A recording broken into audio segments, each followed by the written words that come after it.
হাই বন্ধুসকল, আপোনালোকক Assam update YouTube চেনেলটোলৈ স্বাগতম জনালোঁ। অসম চৰকাৰৰ চাকৰি মুকলি হৈ আছে। গ্ৰেড 3 আৰু গ্ৰেড 4 পোষ্ট মুকলি হৈ আছে, অৰ্থাৎ তৃতীয় আৰু চতুৰ্থ বৰ্গৰ পদ 8 পাছৰ পৰা আপোনালোকে এপ্লাই কৰিব পাৰিব আৰু 38 বছৰলৈকে পাৰিব এপ্লাই কৰিবলৈ। লাষ্ট ডেট এপ্লাই প্ৰচেছ আৰু অন্যান্য আমি সকলোখিনি কথা অতি কম সময়ৰ ভিতৰতে আলোচনা কৰিম। ভিডিঅ'টো চাই দেখুৱাই সকলক।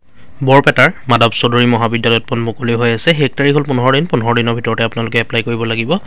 বৰপেটা বা MC কলেজত পদ মুকলি হৈ আছে। 4টা সহকাৰী অধ্যাপক আৰু চতুৰ্থ শ্ৰেণীৰ পদত নিযুক্তিৰ বাবে নিয়োগ অধিসূচনা প্ৰকাশ, অৰ্থাৎ অধ্যাপক আৰু চতুৰ্থ বৰ্গৰ পদ মুকলি হৈ আছে।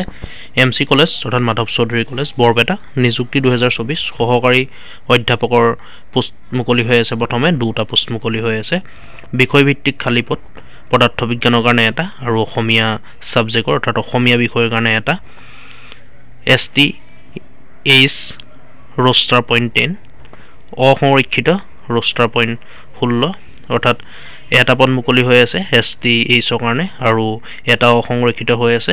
যোগ্যতাৰ মাপকাঠি ইয়াৰ কাৰণে এডুকেশ্যন কোৱালিফিকেশ্যন বিচৰা হৈছে। শিক্ষাগত অৰ্হতা আৰু বাছনি পদ্ধতি অসম চৰকাৰৰ মতে হ'ব, যিহেতু চৰকাৰী চাকৰি হয় বন্ধুসকল, সেইকাৰণে অসম চৰকাৰৰ মতে হ'ব। যিটো শিক্ষাগত অৰ্হতা আৰু বাছনি পদ্ধতি হ'ব। কাৰ্যালয়ৰ স্মাৰকপত্ৰ নং এইটো দিয়া আছে। তাৰিখ দিছপুৰ 24 জানুৱাৰী 2022 তাৰিখে নেট স্লেট ছেট বাধ্যতামূলক যোগ্যতাৰ চৰ্ত হিচাপে বাছনি কৰা হ'ব। 30 জুন 2010 চনৰ UGC regulation PhD degree regulation 2009 প্ৰদানৰ ন্যূনতম মানদণ্ড আৰু পদ্ধতি অনুসৰি PhD ডিগ্ৰী থকা প্ৰাৰ্থীসকলক নেট SLET ছেটৰ প্ৰয়োজনীয়তাৰ পৰা ৰেহাই দিয়া হ'ব। প্ৰাৰ্থীসকলৰ সংশ্লিষ্ট বিষয়ত স্নাতকোত্তৰ ডিগ্ৰী পৰ্যায়ত ন্যূনতম 55% অৰ্থাৎ 55% নম্বৰ বা সমতুল্য গ্ৰেড পইণ্ট স্কেল থাকিব লাগিব। অনুসূচিত জাতি জনজাতি PWD পৰীক্ষাৰ্থীক স্নাতক আৰু স্নাতকোত্তৰ পৰ্যায়ৰ 5% নম্বৰ শিথিলতা প্ৰদান কৰিব পাৰিব। আবেদন দাখিল কৰাৰ তাৰিখৰ ভিতৰত পৰীক্ষাৰ্থীসকলে অৰ্হতা লাভ কৰিব লাগিব। অন্যান্য যোগ্যতা যেনে MPhil PhD ছেমিনাৰ পেপাৰ পাব্লিকেশ্যনছ লাভ কৰিব পাৰিব আৰু সাক্ষাৎকাৰৰ তাৰিখত জমা দিব পাৰিব, তাৰ পিছত নহয়। সাক্ষাৎকাৰ তাত ইণ্টাৰভিউ সময়ত জমা দিব পাৰিব, তাৰ পাছত জমা দিলে নহ'ব। বয়সৰ সীমা বিচৰা হৈছে 1/1/2024 তাৰিখৰ দৰে। পৰীক্ষাৰ্থীৰ বয়স 38 বছৰতকৈ অধিক হ'ব নালাগে। 38 বছৰলৈকে পাৰিব এপ্লাই কৰিবলৈ, কিন্তু 38 বছৰতকৈ বেছি হ'লে নোৱাৰিব। আৰু ইয়াৰ কাৰণে এজ ৰিলেক্সেশ্যনো থাকিব। জাতি জনজাতি প্ৰাৰ্থীৰ বাবে 5 বছৰ, OBC MOBC প্ৰাৰ্থীৰ বাবে 3 বছৰ, PWBD প্ৰাৰ্থীৰ বাবে 10 বছৰ শিথিল হ'ব নালাগে।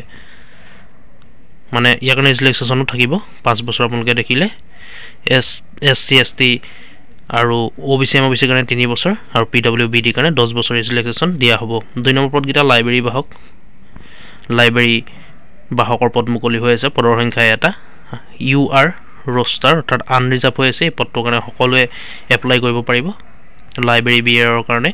আৰু যোগ্যতাৰ মাপকাঠি অষ্টম শ্ৰেণী অৰ্থাৎ এডুকেশ্যন কোৱালিফিকেশ্যন আপোনালোকে 8 পাছ কৰিলে লাইব্ৰেৰী বিয়াৰৰ পদটোৰ কাৰণে এপ্লাই কৰিব পাৰিব। পৰীক্ষাগাৰৰ বাহক পদৰ সংখ্যা 1 পদ। ST কেণ্ডিডেটে এপ্লাই কৰিব পাৰিব ইয়াৰ কাৰণে।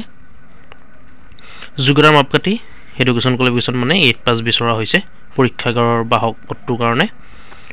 MC কলেজ বৰপেটা নিযুক্তিৰ বাবে কেনেদৰে আবেদন কৰিব? ডিমাণ্ড ড্ৰাফ্ট কাটিব লাগিব। নন ৰিফাণ্ডেবল ডিমাণ্ড ড্ৰাফ্ট 1500 টকা সহকাৰী অধ্যাপকৰ পদকেইটাৰ কাৰণে আৰু 500 টকা লাইব্ৰেৰী বাহক আৰু লেবৰেটৰী বাহকৰ পদকেইটাৰ কাৰণে। লাইব্ৰেৰী বিয়াৰ আৰু লেবৰেটৰী বিয়াৰৰ পদকেইটাৰ কাৰণে 500 টকা নন ৰিফাণ্ডেবল ডিমাণ্ড ড্ৰাফ্ট আপোনালোকে কাটিব লাগিব। আৰু ইয়াত এড্ৰেছটো দিয়া আছে, আপোনালোকে এইটোতে কাটিব লাগিব। লেবৰেটৰী বাহকৰ পদৰ বাবে SBI বৰপেটা শাখাত প্ৰদান কৰিব লাগিব। এইটো SBI বৰপেটা শাখা, ইয়াতে আপোনালোকে কাটিব লাগিব। 15 দিনৰ ভিতৰত তলত দিয়া ঠিকনাত উপনীত হ'ব লাগিব। তলত যিটো এড্ৰেছ দিয়া আছে আপোনালোকে এইটোতে জমাও দিব লাগিব এপ্লিকেশ্যন ফৰ্ম, যিহেতু অফলাইন মাধ্যমেৰে এপ্লাই কৰিব লাগিব। 13/2/2024 এডভাৰটাইজমেণ্ট প্ৰকাশ পাইছে, বিজ্ঞাপন প্ৰকাশ পাইছে। 13 তাৰিখে বিজ্ঞাপন প্ৰকাশ পাইছে। 13 ফেব্ৰুৱাৰী 28 ফেব্ৰুৱাৰীলৈকে আপোনালোকৰ সময় আছে, 15 দিন। আৰু আপোনালোকে ইয়াৰ কাৰণে এপ্লিকেশ্যন ফৰ্ম ফিল আপ কৰিব লাগিব। অফলাইন মাধ্যমেৰে যিহেতু এপ্লাই কৰিব লাগিব, ইয়াৰ কাৰণে আপোনালোকে এপ্লিকেশ্যন ফৰ্মখন ডাউনলোড কৰিবলৈ হ'লে ডিছক্ৰিপশ্যনলৈ যাব, তাত লিংক পাই যাব, আপোনালোকে ডাউনলোড কৰি ল'ব। আৰু এডভাৰটাইজমেণ্ট ডিটেইলছ অফিচিয়েল ৱেবছাইট আৰু আদাৰ আপডেটসমূহ অন্যান্য আপডেটসমূহ আপোনালোকে চাই ল'ব। সকলোখিনি লিংক ডিছক্ৰিপশ্যনত উপলব্ধ থাকিব। আপোনালোকে এপ্লাই কৰাৰ আগত যিসকলে এপ্লাই কৰিব এডভাৰটাইজমেণ্ট ডিটেইলছটো চাই ল'ব ভালকৈ আৰু এপ্লিকেশ্যন ফৰ্মখন ডাউনলোড কৰি ল'ব, ডিছক্ৰিপশ্যনত উপলব্ধ থাকিব।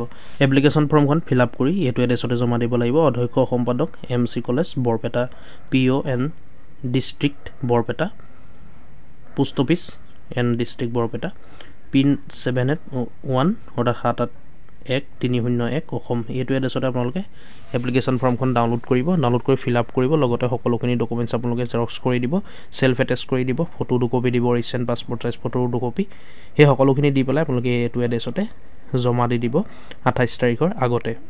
যিসকলে এপ্লাই কৰিব, যিসকলে এডুকেশ্যন কোৱালিফিকেশ্যন মিলিব, আপোনালোকে এবাৰ চাই ল'ব ভালকৈ। মই যিহেতু খৰধৰকৈ কৈ দিছোঁ ভিডিঅ'টো, মই কৈ থাকিলে ভিডিঅ'টো দীঘলীয়া হৈ যাব, সেইকাৰণে মই আপোনালোকক থুলমূলকৈ জনাই দিছোঁ। আপোনালোকে এডভাৰ্টাইজমেণ্ট ডিটেইলছটো ভালকৈ চাই ল'ব, মই ডিছক্ৰিপশ্যনত যিহেতু দি থ'ম, আপোনালোকে ভালকৈ চাই ল'ব এপ্লাই কৰাৰ আগত। ভিডিঅ'টো ইমানেই আছিলে, যদি চাই ভাল পালে লাইক এটা কৰিব, কিবা সুধিবলগীয়া থাকিলে কমেণ্ট কৰিব নিশ্চয়। ভিডিঅ'টো লাইক কৰিব, লগতে চেনেলটো ছাবস্ক্ৰাইব কৰি ল'ব এনেকুৱা ধৰণৰ আপডেটবোৰ পাই থাকিবলৈ। ধন্যবাদ। জয় আই অসম।